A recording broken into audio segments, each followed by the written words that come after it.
Hey ladies and gentlemen, welcome back to the channel. As always, it is Nick here, back to your daily crypto news and analysis. And today we are going to be talking about Ripple and XRP, as was the vast majority of crypto and finance. And with that being said, I just want to give a huge shout out to all of you out there still watching, still here, still really kind of doing the research and realizing how early you are in this game. There's not a lot of you guys out there, right? Like retail has dried up over the last couple years, especially since the 2021 bull run, and there's not a lot of retail sector individuals in this space still researching, investing, and really kind of interested in crypto. So for those out there that are still here, I just want to give a round of applause to all of you out there and really kind of give a shout out to all of you guys, because it is not easy to stay focused at times where this market is just not doing much. So with that in mind, let's look at a few things. So recently we've seen a big spike on Bitcoin to try to break over some significant levels. We were eyeing about roughly 28K in the Discord, the free Discord, and we pretty much got a big impulsive move. Now, the FOMC meeting, obviously today, tomorrow, however you want to say it, because this video will be going live at midnight, that's probably going to be a big determining factor around what happens really next, because what the Fed is doing, what the Fed says, it could definitely determine a lot of things around this market. But I do like the fact that XRP is nearing about 52 cents. We still need to break over 56 cents in order for XRP to be back into a major bullish scenario. And the reason why I say that is because, look at where 56 cents is. When we first broke over that, I know on CoinMarketCap it's a little bit different. If you actually go to a log scale, you can see why like around 56 cents would be the big moment. I want to see 56 get broken yet again. That way we could have a nice impulsive move to about roughly 65 cents or so. And at that point, we really kind of eye if we can break over 92 cents, which has been the macro resistance zone. So it is definitely getting interesting. Could we have bottomed out fully so far? It's definitely possible. So we need to be sure that we are aware of the space right now on how undervalued some of these tokens are. We have to make sure that we are aware of the trend. We have to also be aware of support and resistance zones. That way, when the big moves actually start to happen, hey, we are prepared. But I did say anything under 50 cents on XRP is a buy to me. It's very similar like with QNT, right? I always say with QNT, anything under $100 is just a buy for me, because long term, I think that QNT is going to be a huge winner in this space, very similar to XRP. Now, also outside of that, talking about XRP, it seems as though the SEC and Gary himself have been getting shut down lately. This is huge, right? So I said you love to see this happening around the SEC and Gary getting shut down on all their nonsense. I said this is all starting, and it all started actually after the big Ripple win with XRP.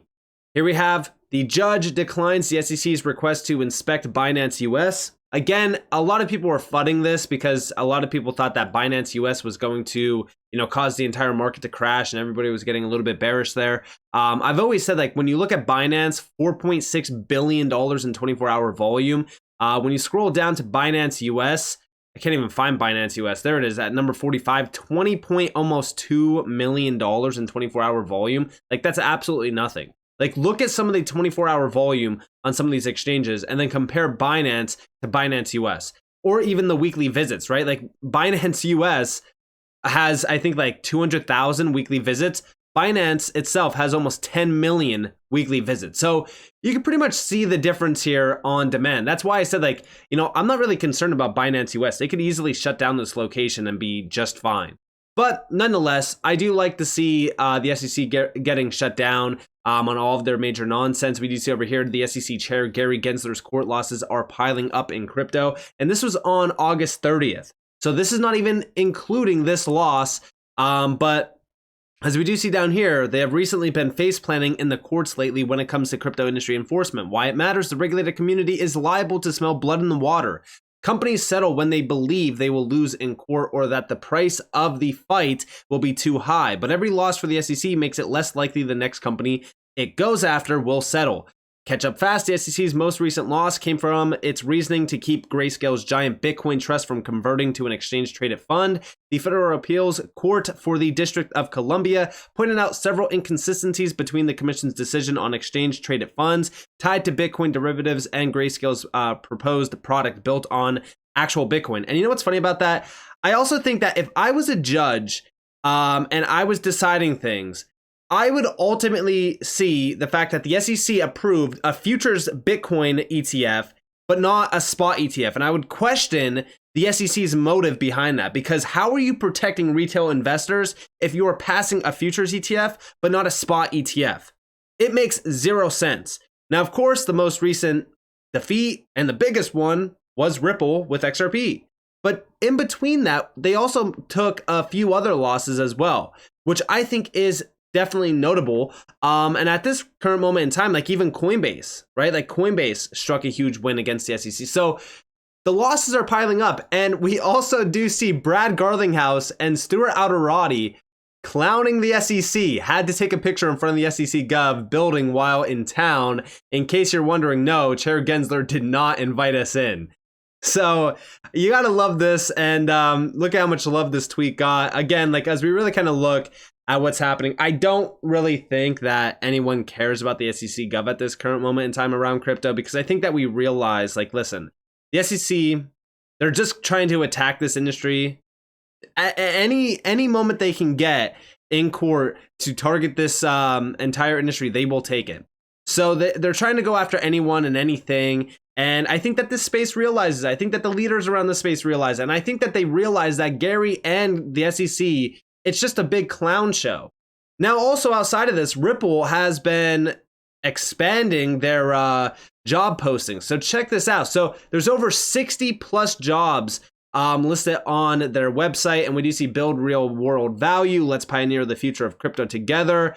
And we even see transform the future of finance through our crypto solutions. Key word there is crypto solutions, because listen, yes, they're not specifically talking about XRP, but XRP will be exposed through a lot of their solutions. And this is all built for businesses, governments, and developers. And we are improving the global financial system and creating greater economic fairness and opportunity for more people in more places around the world. And with the endless possibilities of blockchain technology driving our team forward, we're looking for bold and passionate minds to make an impact and help us lead the way. And again, like as we really kind of look at that, you know, Ripple is becoming a key player around this evolution. They even say here, a quote from the Senior Director of Business Development said, we are on the forefront of building solutions to enable value to move as fast as information moves today. Payments, CBDCs, crypto, and NFTs will be foundational to the future financial system.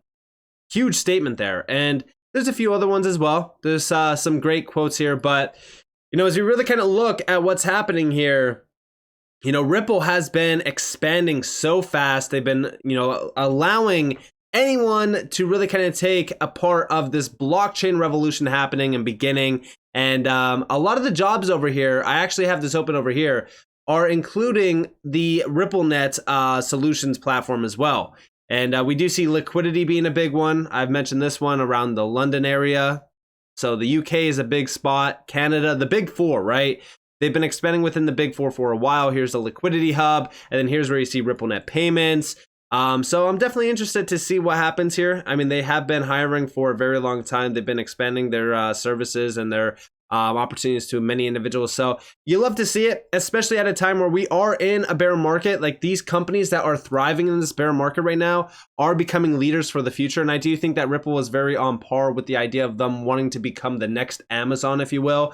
And I think that they are at a great spot to become the next Amazon as well. Now, outside of this, we've seen some big announcements. Now, a lot of you were questioning in the comments, and I figured I would make a video regarding this. And I figured why not include it in this video. So I've seen a lot of people questioning like what's happening with Citi and JP Morgan and all of these big banks. Like, are they trying to replace XRP? Are they trying to replace crypto? Like, is there any use for XRP? Well, here you guys have, I said the wave is already starting from Web 2 to Web 3. We are seeing a big transition here. So a lot of the big banks and all of the major players are starting to come over to the Web 3 space. And what's happening here? Well, they're launching this new token service. And it is the American bank's first foray into tokenized deposits. Citi is a giant, right? Now, we do see here from Sun NL11, we do see compliant, integrated, and seamless technology solutions. The private permission blockchain technology used is owned and managed by Citi, and clients will not be required to host a blockchain node to access the services. Definitely interesting. Now, a lot of people have been talking about how this is quant, it's whatever. I don't really care what it is, honestly, what they're building this on. It's not gonna be XRP Ledger, right? We know that, like, it's not going to be it's not going to be a public ledger. It's going to be permission. And we do see Citi to pilot private blockchain services for institutional clients. JP Morgan is showing interest in similar solutions, but is still in the early exploration stage. And I actually have that open over here. September 7th, we've seen JP Morgan moves into deposit tokens for settlements. A lot of people, again, thought that this was killing XRP, which I think is just ridiculous.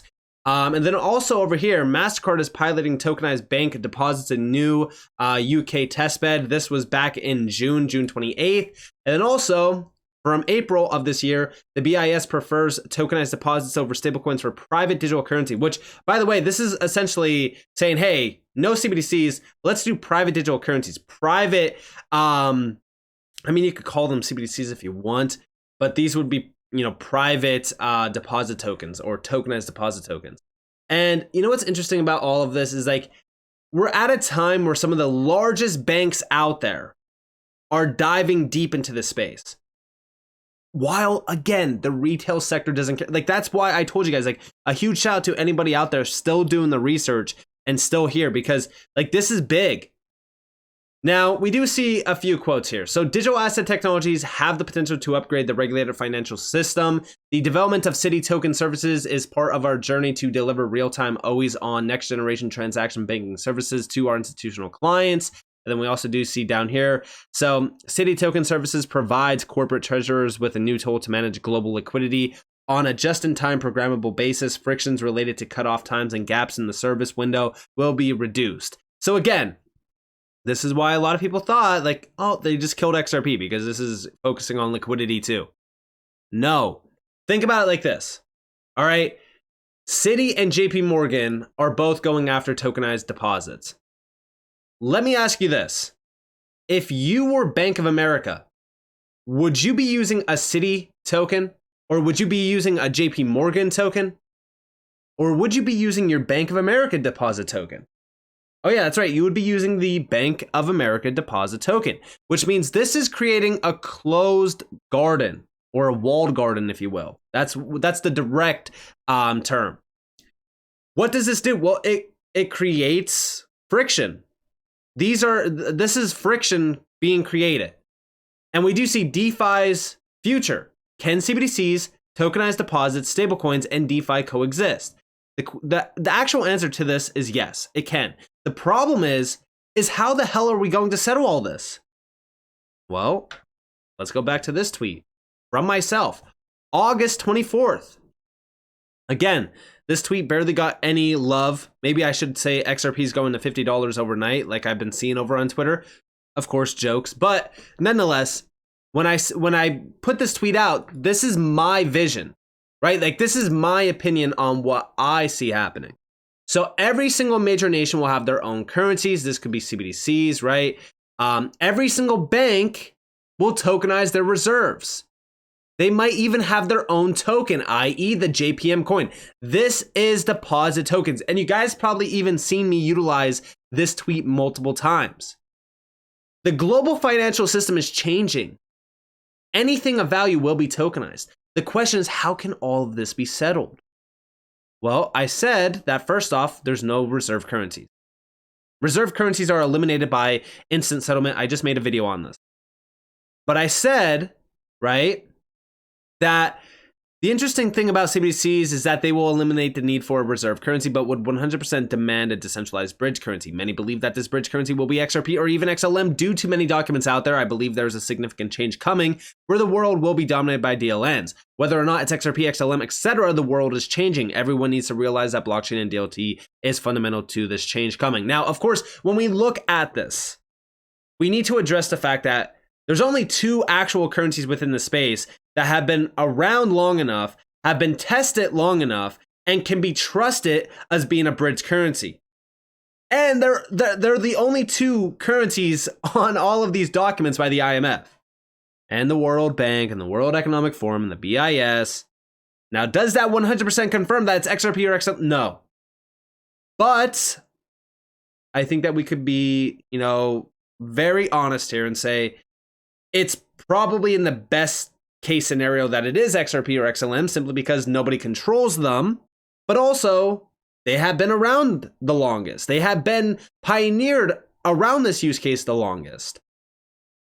And you also have to give a huge shout out to Ripple, because for over a decade, and it's even longer than a decade, they have been connecting and really kind of, meeting with these central banks and these private players for so long. We recently seen Ripple join the BIS. We know that Ripple has been in talks with the IMF and the World Bank and some of these global organizations for a very long time. Like, in my opinion, everything that we are seeing now, like with these deposit tokens and these tokenization services, this is actually very bullish and very beneficial for those bridge currencies within the space.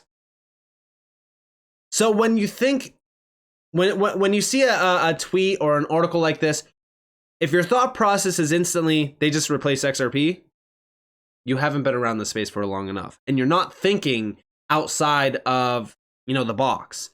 Understand that XRP thrives in a multi-currency world. And when we have CBDCs, you have tokenized deposits, you have tokenized reserves, you have this tokenized, that tokenized. I mean, if you think about it, that's a lot of currencies. That's a fragmented world, if you will, around currency. It's the same thing right now, right? You have digital payments, you have, fiat payments, you have all of these other currencies, FX transactions, this, that. Like, it's a fragmented world. The best way to alleviate those frictions and all of those problems is, well, you have a bridge currency. You have a decentralized bridge currency. And hey, if it's not just going to be one, right? Like, it's not just going to be one player. It could very well be XRP and XLM and maybe even HBAR and this token and that token. But there's so much money here. And the ones that are actually here, the ones that are actually being utilized, like XRP, for example, they're going to be around forever. And when we look at that, right, like, this space is going to grow tremendously over the next couple of years. I'm extremely excited about these big banks jumping into this space and really kind of going down the tokenization aspect world, or I should say going down the tokenization road into the world of tokenization, because it's very beneficial for the original use case around XRP, which is, of course, a decentralized bridge currency. So with that being said, I hope that you guys enjoyed this video. If you guys did, definitely leave a like, subscribe, turn notifications on because I'm a free content. You guys are more than welcome to follow me on Twitter and join the free Discord in the description below. And with that being said, guys, I hope that you all have a beautiful day or a beautiful night wherever you guys are in this world. That's been Nick. Peace out.